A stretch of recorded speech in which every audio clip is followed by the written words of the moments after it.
this morning, Joe? I'm in Delaware, Oh, All right. up in the Northeast. Okay. Yeah, bright and crisp and cold outside. I think that's John.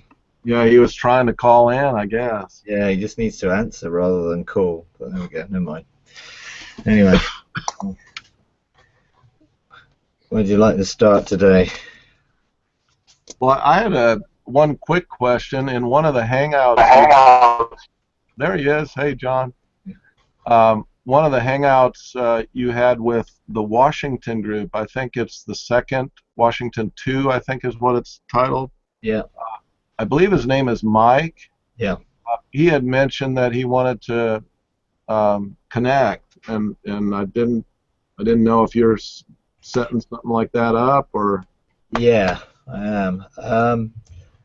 I sent out. You should have got an email through the Alpha mail, in which I suggested about a support group for those who are involved in transitioning groups or leaders of existing churches who are looking to embrace this way of doing things, so that they can meet with me, but also support each other in where things are going. I mean, there was a number of them that have expressed an interest in that because they're finding it difficult. They're hitting the wall and coming up against the same things that I've come up against in terms of religious spirit and political spirit and opposition and a whole load of things that will just hinder the process. So yeah, it's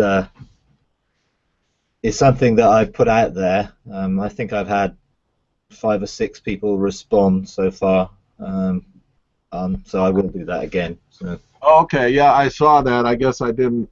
I'll add my name to the list then. Yeah.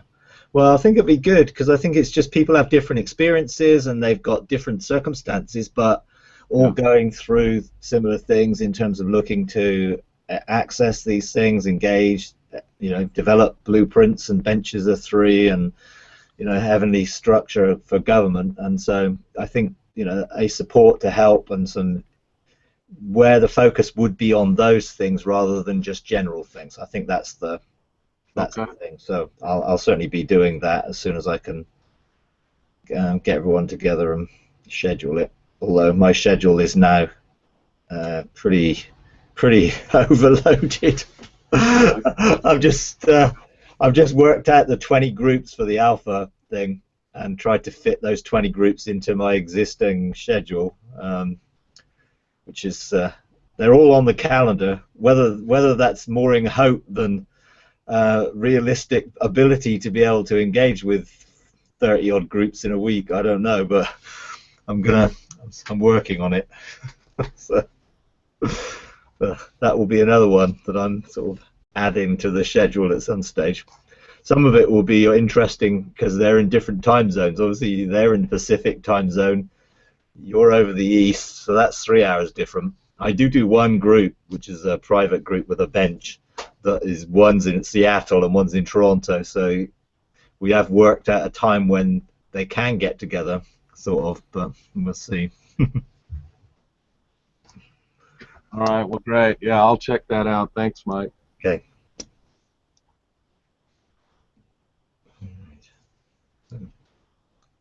Any other questions and stuff? Okay, Joe. Yeah, I have one, Mike, and feels to me like it's a little out of left field. An experience that somebody had yesterday that I'm aware of. Not sure really how to and where to put it, and it kind of brings up a question about transrelocation.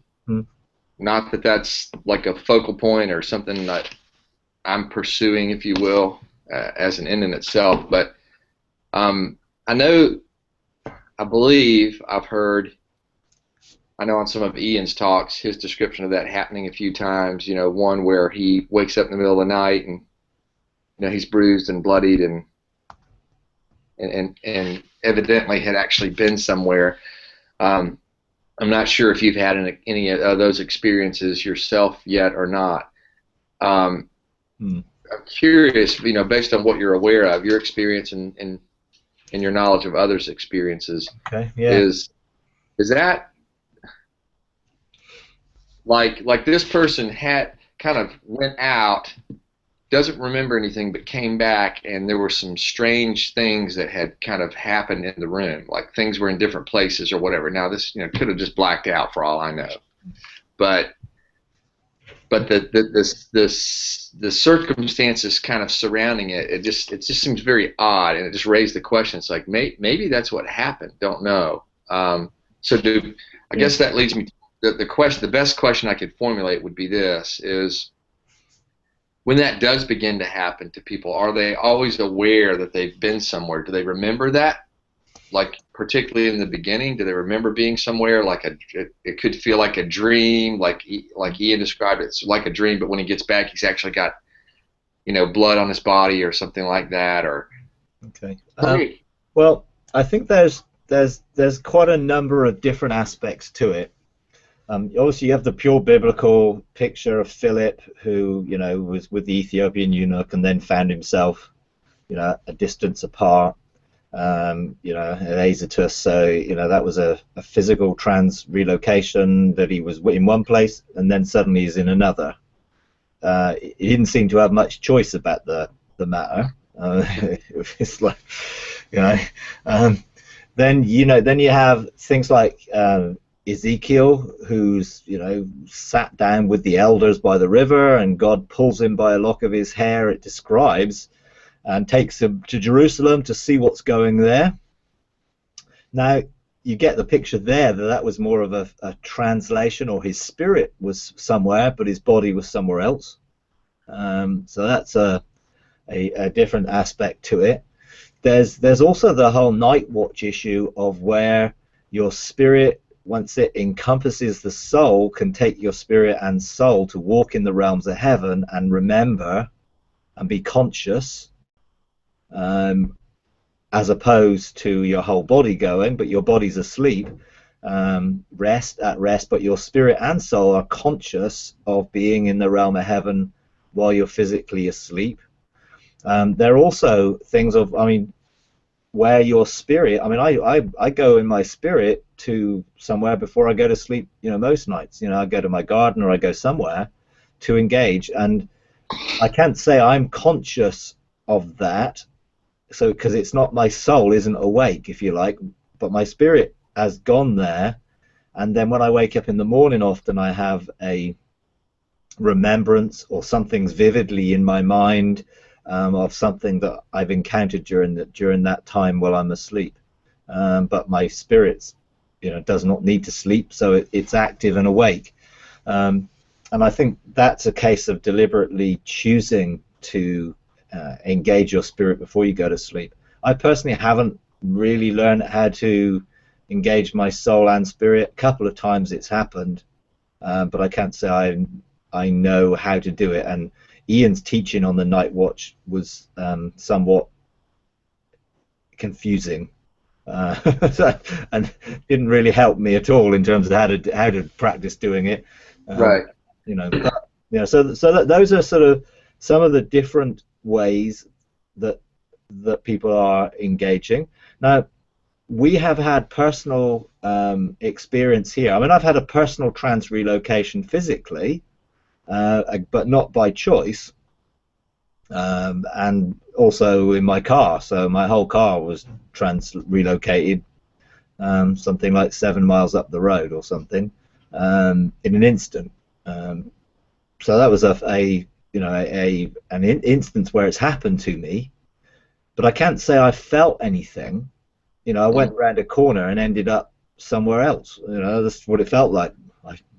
This is not what's around that corner. It was like, I'm sick, because I was late for a meeting, and I was just driving along, and I found myself arriving at the meeting earlier. And because I'd actually taken a reading on my mileage before I left, and I measured the mileage on the way back, I found that I think it was something like 5.5 miles or something like that shorter on the trip there than on the trip back. you know, which is one of those, you know, odd things. We've had a few occasions recently of people being engaged in worship and in our meetings on a Sunday and just going in the spirit, being unaware of where they were. The body's still there. We didn't see them disappear, so their bodies were still there, but they weren't physically, spiritually aware of where they were, or conscious of where they were. They went and were taken in space to another place. So they went. One of them went to Russia and ministered to a couple with a child who needed healing, and someone went to somewhere else while they were in the meeting. So they hadn't, but then we're encouraging that, because we're encouraging people to go and engage with God and get an assignment for, you know, whether that's an assignment for in the room, or assignment for where God would want them to do something somewhere else. And so that's a sort of translation in space. Now, there are a number of people who I've also spoken to have been translated also in time and space. And particularly, the most powerful testimony of that was where 3 people had stepped into heaven together to engage God, and they each found themselves in an identical situation of being aware of each other in Oklahoma, I think, in 1800. And they went into a house and ministered to a sick child who was dying, and so that was all. It wasn't a physical thing for because their bodies didn't go, but it's like their bodies appeared. So it's like their soul and spirit manifested their bodies so that people saw them, and also the 2 people that went in their spirit. And so, yeah, I suppose it's the same thing. It wasn't in time, but people saw them. There was an interaction, and they were seen, even though their physical body didn't disappear from here. There was a manifestation of their body that was seen elsewhere, because there was interaction with it. These 3 people all had the identical experience, and were able to then talk about it afterwards, and were asking me, what do you think it was, you know? My view is, when you step into the realms of heaven and you make yourself available to serve the purposes of God, then he can mandate you to go into time and effectively answer someone's prayer back in time. Now, we only think it's back in time because we're linear in this dimension. The realm of the spirit isn't linear, therefore it can be seen as all now. So if someone is praying to God, asking for healing in 1800 in Oklahoma, someone who steps into the realm, steps out of 2014 into the realm of the spirit, can be used to answer that prayer in 1800, because there weren't too many people who were answering prayers for healing in 1800 in this place, obviously. So God effectively used someone now to go back and administer that. Now, they didn't change time, because that's what always happened. It was the past from our perspective, but it's now in the realm of heaven. So, in a sense, that's what happened. And you know, and again, I had a very similar conversation with somebody who was praying, stepped into the realms of heaven on their own, and immediately found themselves in a gun emplacement in Pearl Harbor. Weird. And actually, the person saw them, who was at the gun, had run out of ammunition and was crying out for help, and literally out of this person's belly a whole roll of ammunition sort of just came out of them. And you know, you think, well, what on earth's that about? You know, but you don't know. I don't know who that guy was. I don't know who he was protecting with his, you know, weapon. And as a result of that, someone's destiny from 1940, whenever it was, 1 or 2, or I'm English, so I don't quite remember all the details, but you know, I know it was in the yeah. Keep up with. Listen, I know you owe me one, because I'm fully aware that King Richard III was positively identified this week. Yes, that's right. In fact, I thought, as a sidebar, I thought it was interesting that the article I read identified some DNA markers. You know, and they basically talked about adultery in his line, so now his lineage, his personal lineage, is in question. Anyway, Right. Anyway. 1941. Yeah. Keep going. Okay. So in a sense, it's like there are lots of instances of this. It is very possible that someone in their spirit is unaware of what happened, and God may have used them in that way. Another aspect to it, if things are moving in a room, it depends whether that was something that they did, an angel did, or something else did. Now, you have obviously instances of poltergeists and different things where there are demonic spirits that shift things and move things, and I've lots of testimonies of where there have been physical manifestations as a result of demonic influence. Now, I'm not saying that's the case in this, but that also is something that does happen. And some of that is very powerful. I mean, there's a testimony I think Ryan Wyatt gives of being at a weekend conference, and miracles were taking place, and a warlock, the second highest warlock in a particular state, turned up on the Monday morning into the church, demanded to see the pastor of the church who'd been involved with this weekend thing, saying, "I want to know whether this is true. We know something went on this weekend. I want to know, what power is this?" And so took him outside in the winter and said, "Can you do this?" And literally caused a tree to come into full blossom and fruit in front of this guy's eyes. And so the guy was initially freaked out, but had just had some serious encounters over the weekend of God moving powerfully. So he said, "No, I can't do that, but I can do this," and laid hands on him and literally flattened the guy in the spirit, and God just impacted his life. He gets up and basically gave his life to God. And they had to protect his identity because of the danger he was in initially from that group that he was involved in. So, there's a whole load of, stuff that is sort of a bit out there, left field, as you say, but is happening more and more. I mean, there's a girl in China who's a young girl, a teenager, I think, who actually physically gets trans-relocated all over China to different villages and preaches the gospel and literally radiates light. She literally appears as a ball of light, and whole villages turn to God as a result of it.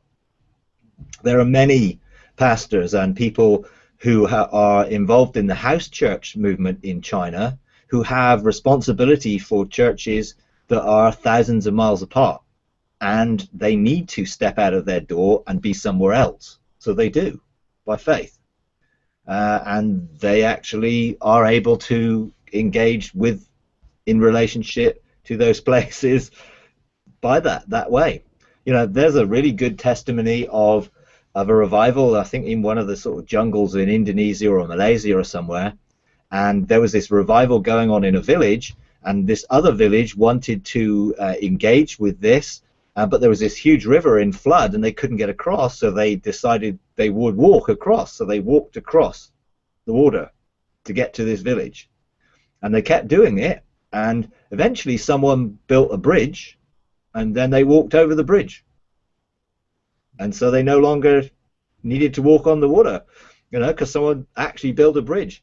Now some of that stuff is just like, it happened, there's testimonies of it, sort of the miraculous things that happen as a result. Personally, I can't say that I've physically been relocated by choice. I've certainly gone in the spirit. I mean, like twice last week, I went to pray for somebody who was sick in hospital with my spirit and not my body. And so I went in the spirit to the room and laid hands on them in the spirit, and was able to see them and engage with them in the spirit realm. They couldn't see me. Well, they were both completely unconscious at it, so I'm not sure whether they could see me or not. But I laid hands on them, and both of them are now actually conscious and out of where they were. So there's things like that which I'm practicing, and looking to to do more of in that sort of dimension. But it is one of those things that is totally biblical. You know, I mean, it's there in so many things like, you know, Elijah running faster than a chariot. You know, if you read into Elijah's story, when they were sort of his enemies were saying, you know, I think they were going to arrange a meeting or something, and it was like, well, we know that you won't necessarily turn up, or you'll turn up in a weird way. You know, it's like he obviously had a reputation for appearing in places at times and disappearing from places at times. Now, ultimately, he was taken up, you know, into the realm of the spirit physically and didn't come back. You know, as was Enoch and as were some others. You know, so there's a lot there. I mean, there's a lot when you actually see and when you read into the things that happened with Moses and how Moses and the 70 elders went into heaven and they ate in heaven and they went on the, you know, the sapphire pavement, and, you know, there's a whole load of things there which most Sunday school stories just don't, they skate over because they just can't actually read into the reality of what happened, you know, that they went up. So yeah, they're interesting things that God is bringing out right now. Right. Yeah. Right. Yeah, and I think, you know, just asking again, not that myself or this other person's proactively trying to pursue or make that happen, if you will. If God chooses, God chooses. But, you know, there were enough strange things about the circumstance that raised the question. It's like, hey, maybe since we're on this journey and on this path, maybe that, you know, yeah, that was really where my curiosity was on that.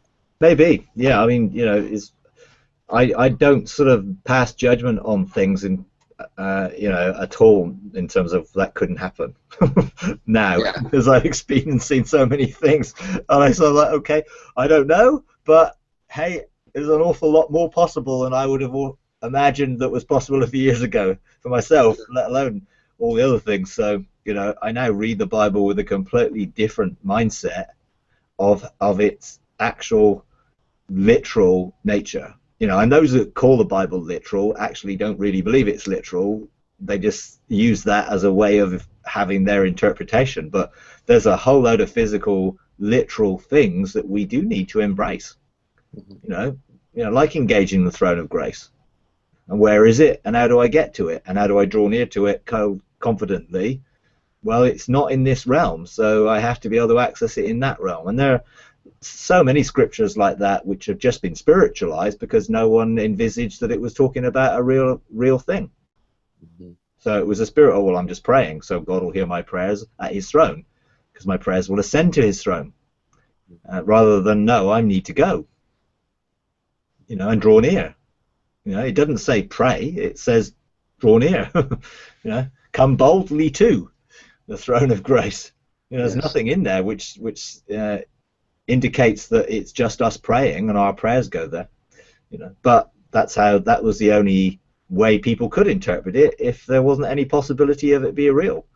But now there is a very real possibility of that engagement that people can have, because, you know, there's the revelation that is open for people to step into it, which is, you know, good. You know, we're moving in the right direction. Yeah.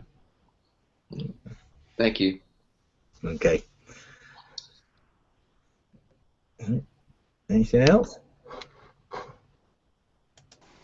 wanted to see if you had any thoughts on business and kingdom business, if you will, just over last few years and what you've come into. And, you know, something that you said that really just amazed me when you were in Atlanta is, you know, that God is my provider, you know, and, you know, you didn't ask for people to give, you accepted it if they did, but it was just really, you were all about God is my. Yeah. Well, there's various aspects to looking at business and what God might do through business, and using business to be a generator of kingdom finance. Now, even if I have a business, I still have to see God as my provider, because God may use and choose to use any medium to be able to provide, including a fish that would have money in its mouth. So God has many ways. And I have testimonies of people who have basically pots of gold or piles of gold dust appear on their carpet, when they had a point in need. Another person was desperate, was going to be evicted from their house, and a bag of money appeared.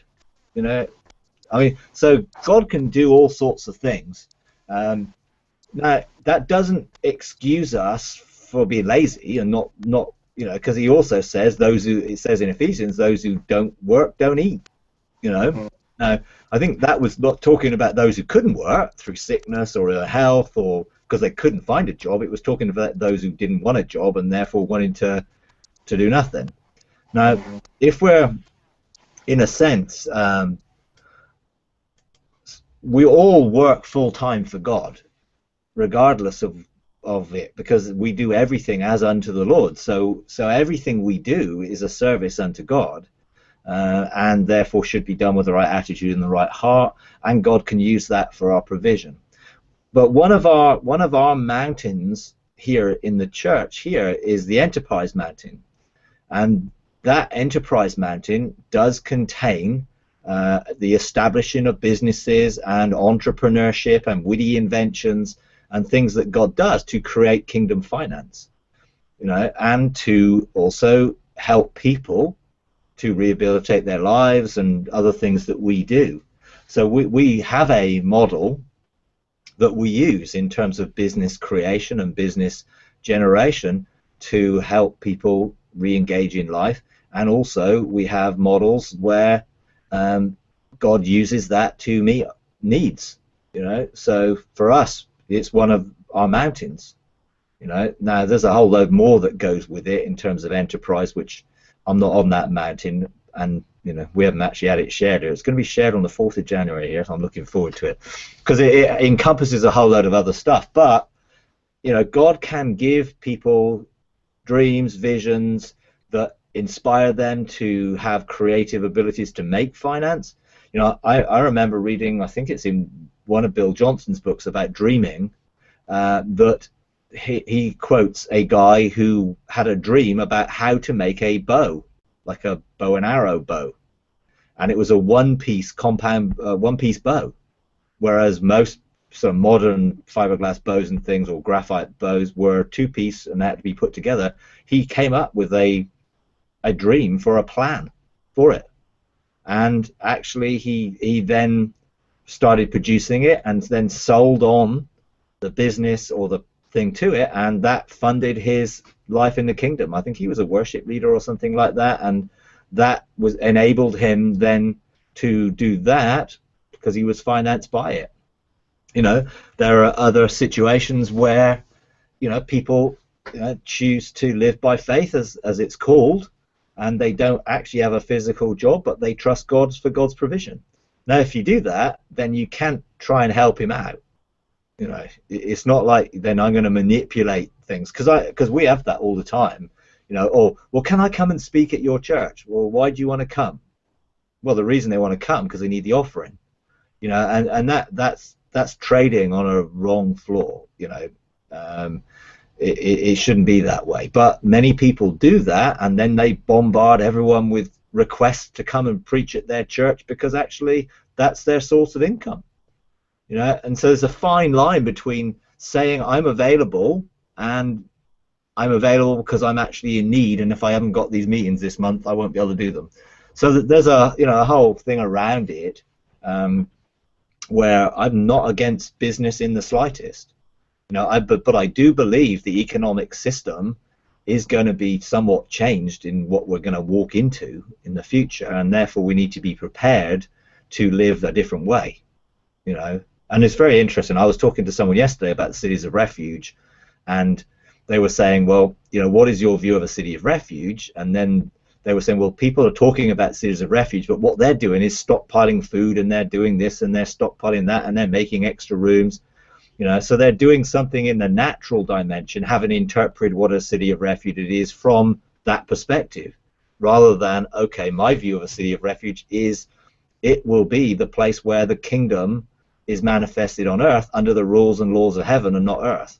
So we will have the supernatural abilities to be able to manufacture, produce energy, food, water, and whatever else, as well as terraform and shift things around according to that.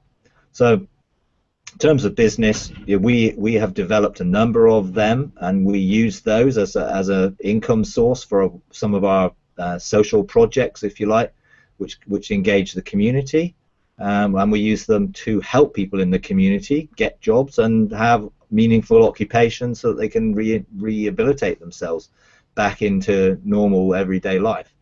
But it's very clearly you have to have a mandate from God for whatever you do. So if you have a mandate for God to start a business, then it's what is the blueprint for that business, what is the purpose for the business. If it's for your personal finance, that's great. If it's for kingdom finance, then you'll need a whole load more to release that and to sow that into other things. It all depends on the blueprint and what you've been called to. And I know a lot of people are, in things where they don't feel that that's ultimately their destiny and they're in transition to other things.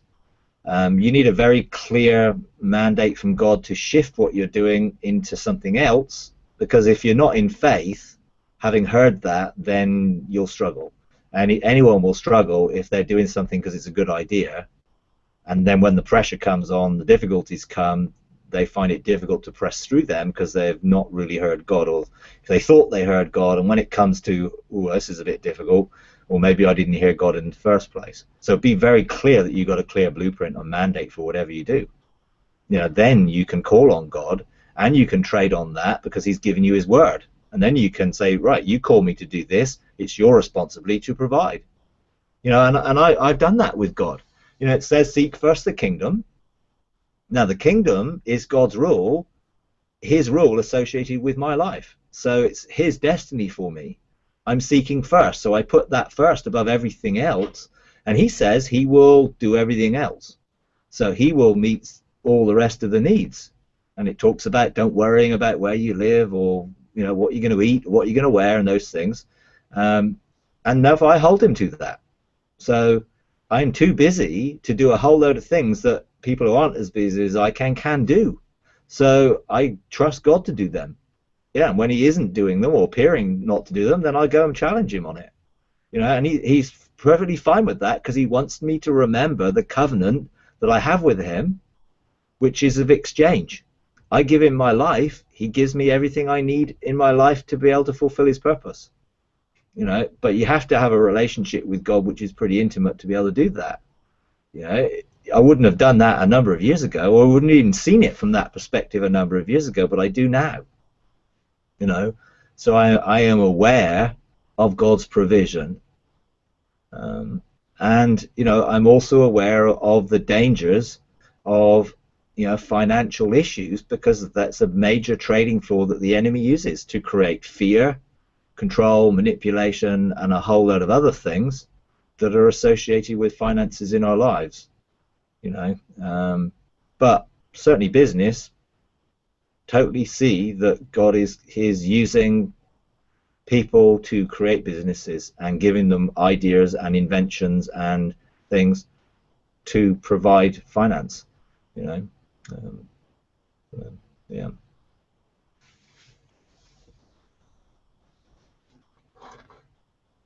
And I've listened to a lot of things in regards to getting a mandate and what that looks like, and it's just really just a process for me anyway. And it's like, and the more I listen to people, it's a very small percentage of people that just feel like they really have a clear mandate on anything. It's kind of hearing the voice of God is like, I really feel a draw towards the. Oops. Yeah. That may be true, but I think the percentage of people that have heard God are increasing, and it's about training our senses to be able to hear God clearly. That's part of this process, is you know, to be able to get a mandate, to be able to say, yes, I can have a conversation with God in which it's two-way and I'm speaking and he's speaking and we're in that relationship, you have to develop the spiritual senses to do it, which is, you know, why I'm doing the whole Engaging God manual, is to help equip people to be able to do that. But it takes practice, you know, a lot of practice, you know. I'm essentially in the Engaging God manual, sort of squashing in 15 years of my life, you know, into 4 or 5 sessions of, if you do this and you consistently do it, then it will enable you to hear God, it will enable you to talk to him, it will enable you to see him, and it will enable you to perceive in the realm of the spirit. But you have to practice, and therefore you've got to have a renewal of our minds to enable us to believe that that's possible, and have the perseverance to continue pursuing it until we can do it. You know, I mean, I am sort of a fairly disciplined sort of guy, so if I want something, I'll have it, you know, so I'll go after it until I get it, you know, and I won't think about, oh cool, the cost of it. It will be, right, I don't want it, I'm going to get it, and I'll do whatever it takes, you know. But not everyone's has developed that or is like that personality wise, you know, and therefore you have to build that up, you know. And so create the desire, you know. For me, it's like I create a desire within my heart by meditating and thinking about it and in beholding it, so that I can see that outworked. You know, and therefore I'm pursuing that, and God will release the desires of our hearts. Obviously, it's better if the desires of our hearts are aligned with his desire for us, rather than our own desires as shaped by the world in which we live. But sometimes he will give us the desires of our heart if we pursue him enough, even if it isn't in alignment with his will. And you'll find that in the word all the time, that it wasn't God's total purpose for that, but he still did it because people asked him. You know, it wasn't for God's purpose that Israel would have a king. He was their king, but he still gave them the king. You know, then they had to, you know, suffer the consequences of what they asked for. You know, so we have to be careful. You know, what are the desires, and it's really helpful to find, to understand what would motivate the desires of our heart, because that's the process of separating the thoughts and intentions of our heart and what motivates us. But you know, you can practice and you can hear God, you know, but it takes time. You know, I practiced in the Word and I heard God speak to me through or in the Word. Not like, well, I got a sermon out of the Word, but I heard him speak and give me revelation directly as a spontaneous flow into my mind, where the Holy Spirit was speaking to me about what I was meditating on. Well, you know, that isn't going to necessarily happen the first time you do it. You have to build your spirit. You know, you don't get muscles unless you do a lot of manual labor, or you go in the gym and you build. You know, I've tried some of the shortcuts, and I know other people who did try some of the shortcuts to get in big muscles. None of them worked. You know, one of my friends like decided they wanted a 6-pack, but they decided they wanted to do it by sitting down watching the TV and putting little electrodes on their muscles that would stimulate their muscles and produce a 6-pack. And surprise, surprise, it didn't work. And it was another one of those pieces of kit that ended up in the loft because it didn't work. You know, and there are probably a few pieces of exercises equipment that people have got that offered them shortcuts to what they really desired and didn't work. You know, because that's how people make their money, offering us shortcuts. That's how the devil makes his money, offering us shortcuts to trade for things out of time. He offered the same thing to Jesus. You know, here are all the kingdoms of the world. You can have these if you just bow down to me. Now, fortunately, Jesus didn't accept that. You know, Adam and Eve did accept it, which got us into a whole load of trouble. And going for shortcuts and trading wrongly for things that will give us instant gratification rather than long-term gain are things the enemy will offer us all the time. And we've got to be careful that we don't buy into that. You know, and be willing to be disciplined to train our senses through practice. You know, that's what Hebrews says. You know. Yeah. So, yeah. Yeah. Good. Thanks, Mike. Okay. Okie dokie. Anyone else got anything?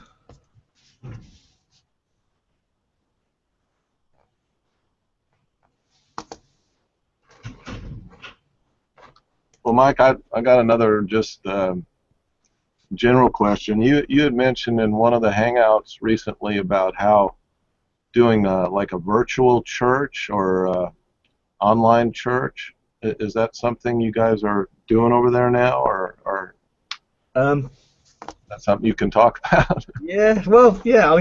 I mean, I've talked about it before. I mean, in principle, I'm aware that because I've connected up with a lot of people around the world, a lot of people find that they just cannot find a local expression of a congregation that reflects where we're going and this new order of things. They just can't find it. But they want fellowship. They also want accountability. They want teaching. They want to be able to be part of a vision that is going in the direction that God wants us to go. And so they're finding it difficult. And some people just don't fit. You know, they've been branded, you know, troublemakers, weird, you know, flaky, because, you know, we're engaged in heaven, you know, and so they struggle where they are. And a number of those people have expressed a desire to connect with us in that we would provide them with a way of interacting, have access to the teaching and the vision, and feel part of that. And so we are, although we are not yet advertising that directly, because we've not yet get full infrastructure to be able to cope with the numbers of people who might take advantage of that and provide, because it's not like, I know sort of virtual church, like web church or different expressions of that have, you know, have been set up and do operate. But I want, whatever it would do, I want something to be relational and that people can connect. So, you know, we would want to live stream our worship services or record them so that people could engage in them, rather than it just be, okay, well, they read a blog or they listen to some material or see me teach. You know, there needs to be ongoing support and encouragement. So we're working on it. It is part of the vision that God has given us to be a resource to people. It's not that we're against local expressions of church. We are one. You know, it's just we have a larger remit than that. But it doesn't mean that we're not impacting our local community or having relationship with people. And we wouldn't want to do that as an excuse so that people don't have to have any personal contact with each other. Because if there are issues, why people struggle with relationship because of past things or unresolved forgiveness or stuff like that, then we want to encourage people to sort those things out. But I know genuinely there are a number of people who just can't find the place where they can express themselves and be who God's called them to be. And if they are part of the, say, the living stones of our blueprint, then we would help them facilitate that and be open for that type of support and encouragement as much as we can do to give them. You know, and we are open for people to come here and be part of us. You know, we have a lady from Germany who moved here to be with us because she just felt that's what God wanted her to do. You know, and a number of people request, you know, cool, can we come over for a certain time? And you know, and we do have a number of people who have said, look, we feel that this is our church, if you like, or ecclesia, let's call it, in terms of a wider way of thinking of it, even though we live in different places, you know, and so they support us financially as well as just in relationship, and a number of people, they're just blessed by the material, and that's the level it goes. But for some, they want something more. And you know, that's there, and we know that will increase, I guess, because we want to equip people ultimately to establish government where they are, and some people need support and connection in that before they can do it. And it's hard when you're on your own. I mean, it's hard. So I feel for some of these guys that they're on their own, finding it really difficult, lonely, in a sense. We want to be able to help, So, yeah, there's nothing officially broadcast or whatever, but we are connecting with people, and and we had no problem if people do feel that that's what they would like to do, because God's doing new things. Ultimately we're all going to have to interact and connect in heaven. If suddenly there was a magnetic pulse that wiped out all the communication devices, we were going to have to communicate in different ways. That's why we can step into heaven together and we can communicate there. And that will be something that we will do. And when we've reclaimed the atmosphere of the earth, that creates a communication advice right around the earth, which again will be something that we will learn to do. Because principalities are not just demons, there are areas of connectedness in territory for government. Territorial spirits are not all bad. God has assigned angels to territories who have responsibility for territories, and there's communication that can take place in that dimension and realm. But so yeah.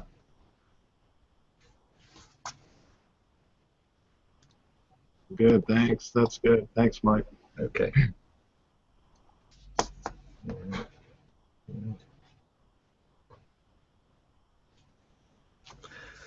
Anything else? Some time.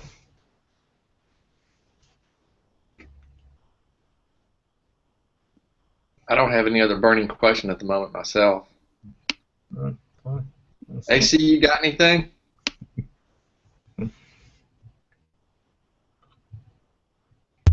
Nothing burning right now. I know Peter's got a list, though. He always has a list. Looks like if you got anything there, Peter, you got the space. Well, I guess what you just mentioned, the thing about government,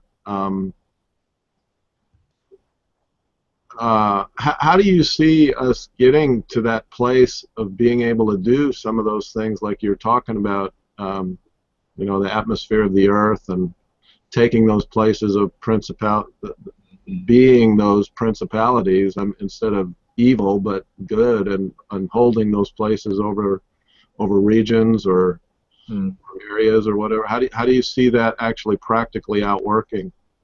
Well, I personally see the establishing of cities of refuge, apostolic resource centers that are embassies of heaven being the key expression of it on earth, that will be the place where we see the kingdom and the government of God extended. There is no end to the increase of his government, so his government has to be, it's almost like we need to have gardens on earth that are connected to Eden and begin to look like that paradise of God, in spite of the rest of the world may be in desert, but we actually can live in connection and under the laws of heaven on earth. But to do that, we have to administer that from heaven, because everything in this order has to be done beyond the veil. The government has to be established there so that the gateway of that government can be outworked here. And so there's many dimensions of how that will take place. Once those cities of refuge take place, the way God has described them to me, or I've seen them in a vision, is really that they are walls of fire. There's a scripture, I think it's in Zechariah, that talks about the church being a place without walls, but actually having walls of fire. And it's literally that they will be pillars of fire that are deposits, if you like, or wells of anointing that actually go up into the atmosphere. But it's not like we're trying to change the atmosphere from here, but literally they're connecting heaven and earth. It's like the pillar of cloud and the pillar of fire that they followed in the wilderness was a manifestation of heaven's presence on earth, and was an angelic manifestation. And I believe that when we are connecting and bringing government here from heaven as gateways, then it will then go up and form a canopy of fire over. When those cities of refuge join together in relational government for regions, cities, nations, then that canopy of fire will clear the atmosphere. And there's a whole process of going through that in terms of the angelic and their role in it. But I certainly believe that's something that will take place on the earth as a result of what is being authorized and mandated in heaven. To do that, you have to have a blueprint and a mandate to establish a city of refuge. You know, and we're not talking about just sort of local church government here. We're talking about something much more strategically important in what God is going to be doing in what's coming.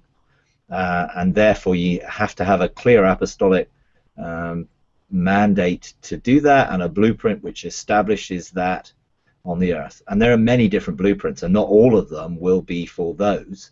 But in what's coming, every other blueprint will need to be associated with one of those, otherwise they're going to be in trouble.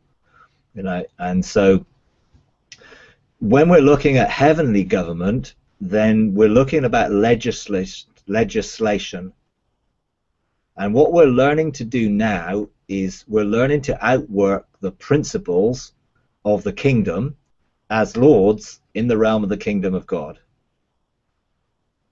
As we are faithful in operating in the lordship of administrating mandates that are already there and legislation that is already in place, then we then will be given higher roles of authority, and we can call that kingship if you like, and we begin to legislate, and therefore we have access to the court of kings and the different strategy courts and the different dimensions of the assemblies of heaven to be able to legislate what's going on in the earth. I mean, the Galactic Council is the, I guess, the ultimate expression of that from an earthly perspective.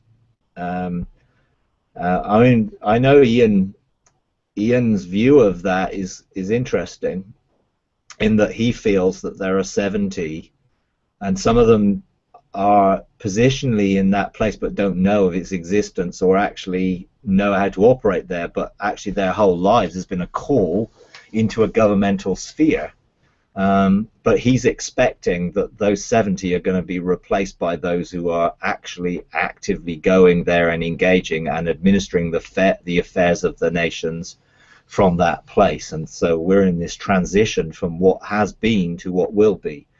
I haven't got an opinion over that specifically. I know I've been there, and I know God is looking for a generation who will serve the purpose of God in their generation, and therefore those 70 need to be from our generation, and they're not right now, all of them. His thing is that there are going to be, over the next 10 years, many great men of faith who are going to pass.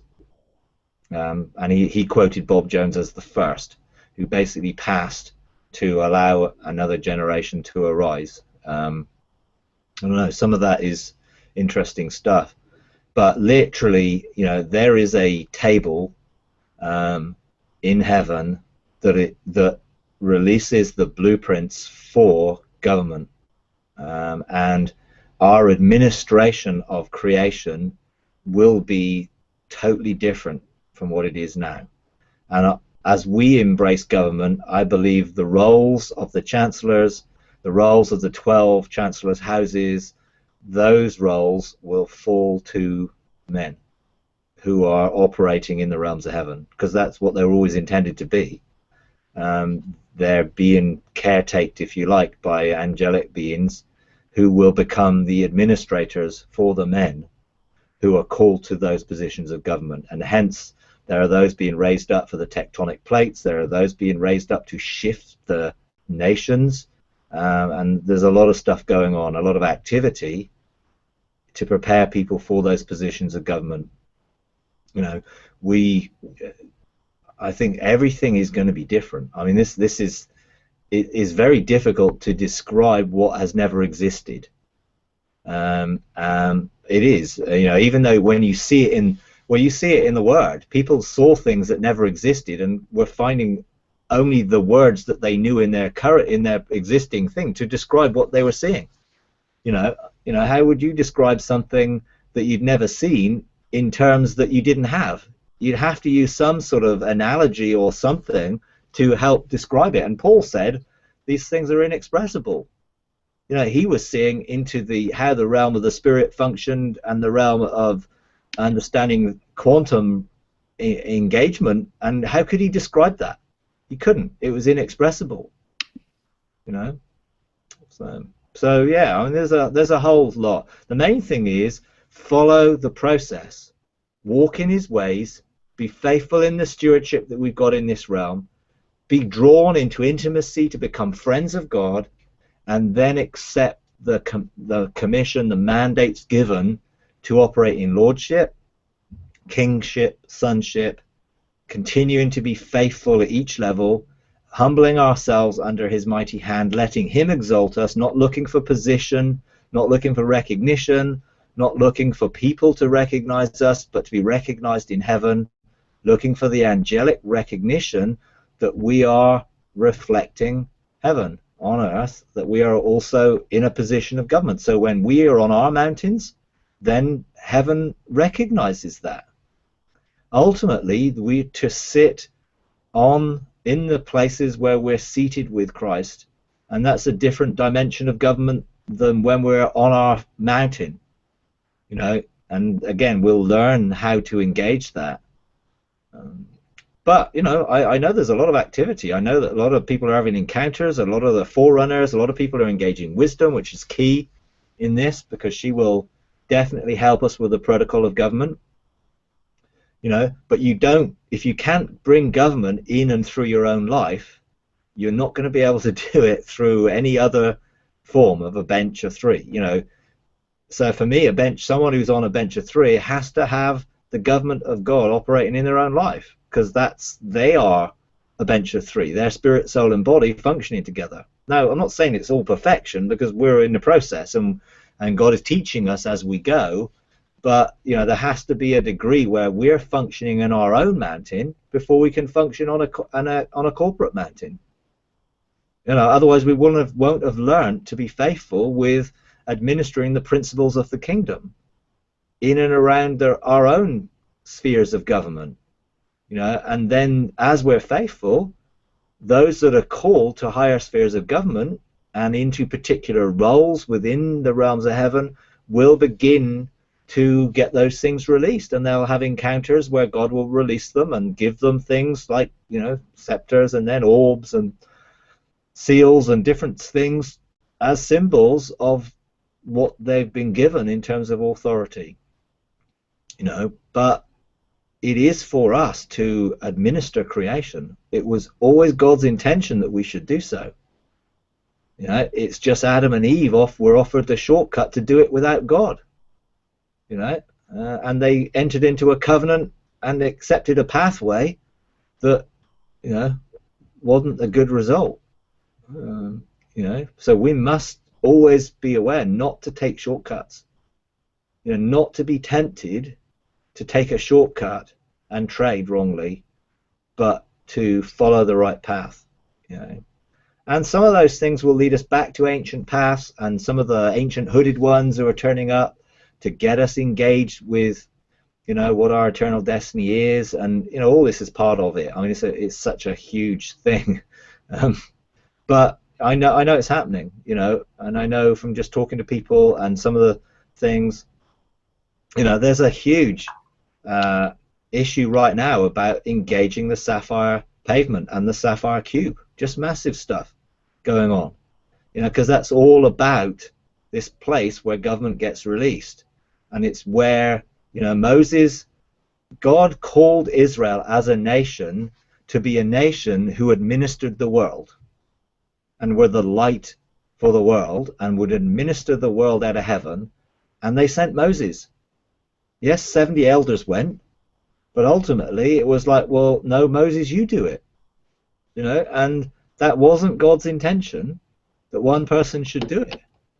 You know, so you know, we are now having restored what was contained within that sapphire cube of the understanding of how to administrate heaven and how to administrate earth from the spiritual dimensions. And so I think there's a lot of that which is just seemingly independently. People are getting visions, pictures, experiences, encounters with this sapphire floor, engagement with sapphires, engagement with the sapphire pavement, with the sapphire cube.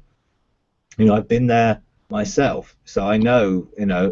We had a 12 meeting a few weeks ago, and I think we stepped into heaven to look at our scroll and look at different pages within our book, if you like, and I think 5 or 6 of us saw the same geometric, you call it sacred geometry, Metatron's cube, which just has this geometric dimensional shape, which is really what this whole thing's about. And the spheres of government and how they interact and how the different governmental spheres, and the different pathways cross and connect. I mean, it's pretty weird stuff. I mean, I found some good pictures of it, and that sort of describe some of the things that I've personally seen. But when you step into heaven and you see 5 of you see these things and you start seeing them from slightly different perspectives, but you're all drawing pictures that are like, and my picture was rubbish. I mean, it's like, I'm just not an artist, so it was like, but someone recognized, wow, yeah, and I saw someone else was drawing. It's like, yeah, wow, something's doing something, because he's preparing and shifting things for the revelation that's been locked up to be unveiled, the mysteries to be revealed. They're hidden for us to find, so they can be revealed. And some of this stuff sounds pretty weird and has pretty weird connotations, but actually it is happening independently in various places around the world, and that are starting to see these shapes and these sort of cubes and different things. I mean, I've got I'll show you some of them, because it's like they're quite interesting. But there's that one, and then there's that one, and there's that, which is, I've experienced that. There's this cube and the facets and the things. I've been in there. That one, definitely encountered that one, because that's the 2 triangles of heaven and earth. The government of heaven and then the reflection on earth overlap to form the Star of David, if you like. Again, having dimensional, governmental understanding of the 4 faces of God and other things. I mean, there's a load of stuff. That one's another one, which is a picture that represents some of these spheres and how they're beginning to interact. So that in itself is an indication. I mean, that's sort of how Metatron's cube forms. It's like it has all these dimensions within it of different shapes of geometry that are connected governmentally with, like, the 2 forming an arc, and the 3 forming government, and the 4 forming a window, and the 5, and the 7 and the 12 and different things. So they're interesting, and I find it quite interesting that God is unveiling those things at this point, because I know there's this governmental shift coming. So there we go. Yeah, well, I've seen that and interacted with that crystal cube, like a clear cube. I saw it on my throne one time, and also in going on our blueprint, I saw like the Star of David around our the blueprint that I saw. In fact, that's how we're drawing it on our diagram. So yeah, that's interesting. Cool. Absolutely, yeah. I mean, and personally, we are experiencing this actually in our meeting, in that we're having this overlap between heaven and earth, and we're having a connection between the 4 angels that have been assigned and the 4 faces of God, and they are interacting to form arcs where people are stepping in and engaging with this, and it's opening up a portal to go into a realm of heaven and go deeper into it. I mean, it's happened to me a number of times, and other people are experiencing it. It's done through colors and flags and different geometric shapes on those flags, which God is just doing. I mean, it's real. I mean, you know, when it overlaps and you can step into it here, which is what's happening with us. You know, I'm going to have to try to explain it. You know, because some people are experiencing it. You know, I saw it one Sunday morning, so I said, look, this is what I'm seeing. You know, this is what's happening. Now people are saying, you need to explain that. What happens when the lion and winds of change interact? You know, what happens? So I'm sort of preparing that for a couple of weeks' time to share it with, you know, I mean, it's pretty interesting. You know, some of the portals that God's shown me are open for people, but we'll see. But it's all part of the same thing. You know, this pattern, vibration, frequency, you know, whatever, you know, it's all part of that, really, where, you know, God is just opening up our realms of understanding. And it sounds really weird. It looks really weird. It's, you know, it's like, well, what's all that about? But it is where the realms of government interact and overlap and connect, and how these dimensional things of the manifold wisdom and manifold grace of God get outworked. You know, when I was in that sapphire cube, it was like there were just facets of light and angles, and which was just like, whoa, I can't contain this. I couldn't. You know, my mind could not contain it. Fortunately, my spirit has a greater capacity than my mind to contain things. And as I engage with it, it's opened up this understanding. You know, I suddenly started to see things and experience things that I didn't do before. You know, because my spirit now has something encoded there which is beyond my ability to actually describe or understand right now. But I know God is going to unveil that and open it up, because there is a huge shift in government coming. You know, there is a huge shift in government coming, which we have to be ready to embrace and outwork. And, you know, for some it's like, you know, I don't know what you're talking about, you know, this is weird, but that's because heaven is different and earth is not like heaven, but actually it should be. You know, it was always intended to be, you know, and it isn't, so we need to transform it so it is. You know, so that means we need a good handle on what it's like in heaven so that we can actually know what to transform on the earth. You know, but it's pretty interesting stuff anyway. There we go. Okay. All right.